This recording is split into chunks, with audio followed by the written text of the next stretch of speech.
சந்தோஷமாக இருக்கிறீங்களா? குழப்பத்தோடு இருக்கீங்களா? என்ன பண்ணுன்னு தெரில, இதுக்கு என்ன தீர்மானம் பண்ணுறது, என்ன பண்ணுறது, இந்த பிரச்சனைக்கு என்ன பண்ணுறது, இது என்ன முடிவு எடுக்கிறது, குழம்பிக்கிட்டே இருக்கிறீங்களா? ஆண்டவர் உங்களுக்கு ஒரு நல்ல வார்த்தை சொல்கிறார். இப்போ என்ன பண்ணுறதுன்னு தெரியல அப்படி தானே என்றீங்க. ஆண்டவர் சொல்கிறாரு, நான் உனக்கு ஆலோசனை தரேன், நான் உனக்கு காண்பிக்கிறேன். ஆண்டவர் அழகாக சொல்லுகிறார். 1975 வருஷம் 45 ஆண்டுகளுக்கு முன்னால் என்னை ஊழியத்துக்கு அழைத்த போது எனக்கு என்ன ஊழியம் செய்கிறது, எப்படி செய்யணும் ஒன்றுமே தெரியாத ஆண்டவரேன்னு சொன்னேன். அப்போ இந்த வார்த்தை கொண்டு என்கிட்ட பேசினார். நான் உனக்கு போதிப்பேன், நான் சொல்கிறபடி நீ செய் போதும், உனக்கு ஆலோசனை கொடுப்பேன்னு எனக்கு வாக்கு கொடுத்தார். இந்த 45 வருஷமாக அவர் என்னை அழகாய் நடத்துகிறார், எனக்கு ஆலோசனை தருகிறார், நான் நடக்க வேண்டிய வழியை காண்பிக்கிறார்.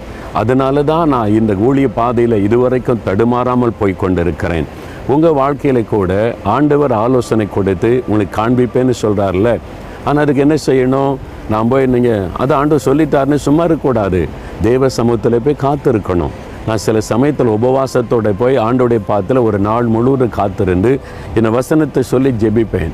உன் மீது நான் கண்ணை வைத்து ஆலோசனை சொல்லுவேன்னு சொன்னீங்களே, வழியை காட்டுவேன்னு சொன்னீங்களே, எனக்கு ஆலோசனை தாங்க, எனக்கு வழியை காட்டுங்க, நான் என்ன பண்ணணும், எப்படி செய்யணும் அப்படின்னு காத்திருந்து ஜெபம் பண்ணும்போது தான் ஆண்டவர் நம்மோடு பேசுவார். நீங்கள் சும்மா ஜெபமும் பண்ணாமல், பைபிளும் வாசிக்காமல், உபவாசமும் பண்ணாமல் ஆண்டவர் ஆலோசனை கொடுப்பார், நடத்துவார்னா எப்படி? அதனால் நீங்கள் கொஞ்சம் உங்களை தனிமைப்படுத்தி ஆண்டோடைய பாத்தில் டைம் ஸ்பெண்ட் பண்ணி நல்ல வசனத்தை தியானித்து முழு இருதயத்தோடு காத்திருந்து இந்த வசனத்தை வைத்து எனக்கு ஆலோசனை கொடுங்க, நான் என்ன செய்யணும், எனக்கு வழியை காட்டுங்க, அடுத்த ஸ்டெப் எப்படி எடுத்து வைக்கணும் அப்படி கேட்டு பாருங்களேன், அழகாக ஆலோசனை கொடுப்பார்.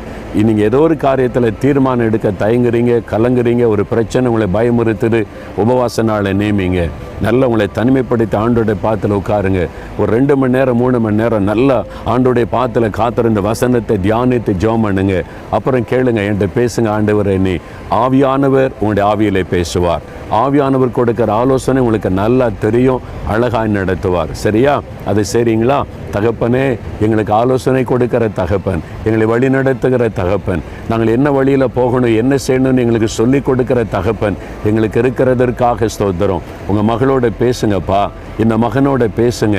குழப்பத்தோடு இருக்கிறாங்க, என்ன பண்ணுறதுன்னு தெரியலன்னு சொல்கிறாங்க, நீங்கள் அவங்களுக்கு தெளிவான வழிநடத்துதலை கொடுத்து ஆசீர்வதிங்க. உம்முடைய பாதபடியில் காத்திருந்து தனித்திருந்து ஜெபிக்க உதவி செய்யுங்க. இயேசுவின் நாமத்தில் இவர்களுக்காய் ஜெபிக்கிறேன் பிதாவே, ஆமென்.